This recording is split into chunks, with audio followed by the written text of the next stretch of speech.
Hello and welcome to Business Insider with Mario Toneguzzi on YYC Business, brought to you by MegaPixx Media. Joining me today is Mark Milke, who is Executive Director of Research for the Canadian Energy Centre. Thanks for joining us, Mark. You bet, Mario. Thanks for having me on. Well, the Energy Centre today released some interesting data and research by you and your team on European Union and its foreign oil imports, but from countries that are autocracies and tyrannies.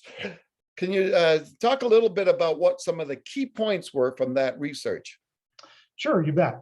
For one thing, people should probably be aware that continental Europe has been discouraging oil and natural gas production.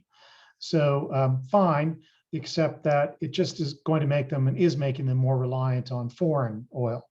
And that would also be fine, except the geopolitics of Europe, as anyone with a sense of history knows, are not always easy to navigate if you're a liberal democracy in history, if you desire to be that or remain that. Be that as it may, the reality then right now in Europe is that over the past 15 years, which is about 2015 to 2020, the years we've got the data for European imports and oil, it turns out that over 3.1 trillion euros, that's a lot of money, $4.6 trillion in loonies, has been imported into Europe. That's the amount of foreign oil imported into Europe over the last 15 years.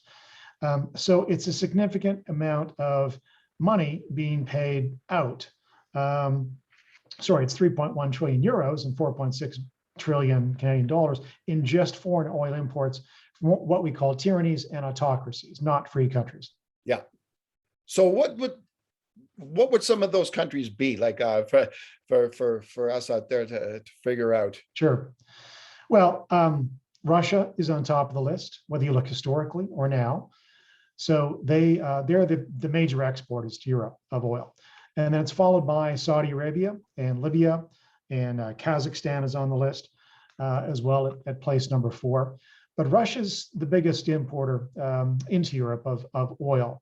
And that's interesting because if you know your geopolitical history, especially recently, that makes Europe uniquely vulnerable in that area of the world anyway to influence. You may remember on the other side of the energy equation or another energy product, another fossil fuel, natural gas, Ukraine back in 2009 had its natural gas cut off for a time in the middle of winter in 2009, ostensibly over a pricing dispute with Russia. But in fact, it had a lot to do with pressure on Ukraine by the Russian government, by the Kremlin. The Kremlin wanted Ukraine to kind of do what it wanted Ukraine to do, and that was the way of pressuring Ukraine. Now, since then, Ukraine has rerouted some of where it gets its natural gas from third-party countries rather than directly from Russia, to try and blunt that geopolitical effect, that political desire of Russia to cramp down on nations, including Ukraine. But nonetheless, when you get back to oil, again, two-thirds of the imports into Europe come from countries like Russia and others, and Saudi Arabia. And that makes them, I would say, amenable to pressure is perhaps the mildest way to put it. So which countries in Europe are importing the most?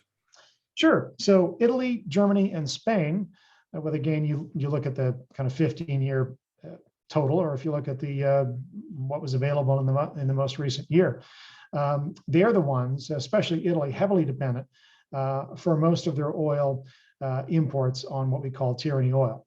And again, this definition, by the way, of tyranny oil or not free oil comes from a think tank in Washington, D.C. called Freedom House. And they've been measuring the degree of freedom in countries around the world since 1973. And there's a lot of assumptions that go into that. But they categorize them broadly into free, not free, and partly free countries. So a partly free country would be, say, Kuwait, right? You've got some freedoms, certainly better than, say, Saudi Arabia, but there are some restrictions on what you can do. Same with, some other countries that fall into that category. But by and large, most of the foreign oil imported into Europe, into the European Union, does come from what we call not free countries. So tyrannies, autocracies, and the rest. So these not free countries, maybe you can explain some of the reasons of why these European countries are reliant on these countries. on these not free countries or for their oil? Sure. Well, part of it is just geography.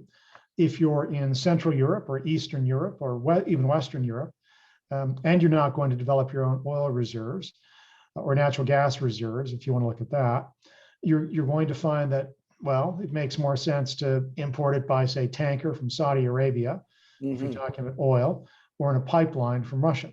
And that's exactly what's happened. And you're seeing an increasing dependence, actually, especially in the natural gas sphere. I mean, this particular study looks at oil only, but there's a new pipeline coming on stream, Nord Stream 2, that's going to make Germany more dependent on natural gas, for example, from Russia. But that's the historic reason. It's geography, price to some degree. If you can get oil from Saudi Arabia by tanker, that is cheaper than producing it yourself. That's what's going to happen. Or again, if you have environmental regulations in France or somewhere else that discourages fossil fuel development, then you're going to have to get your fuel from someplace. And Russia is a logical choice, given the ability to put a pipeline across the continent. Okay, great. Well, thanks a lot, Mark, for joining us again today. Thank you, Mario. All right, that was Mark Milke, who is Executive Director of Research for the Canadian Energy Centre based here in Calgary. This has been Business Insider with Mario Toneguzzi on YYC Business, brought to you by MegaPixx Media. Thanks for joining us.